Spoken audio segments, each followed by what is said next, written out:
Kalau korang jalan-jalan kat Georgetown Penang, ini pot makan yang korang wajib try. Restoran ni memang dah famous kat KL.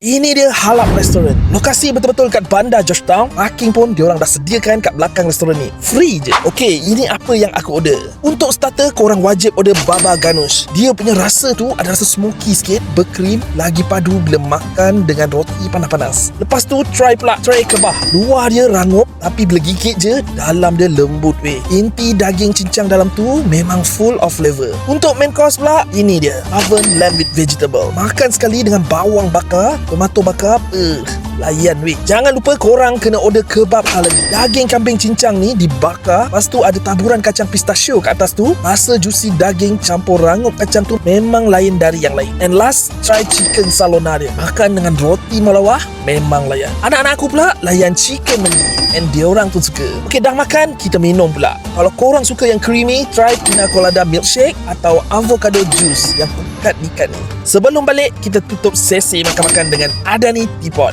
Susu herba khas Yemen yang wangi dengan rasa rempah.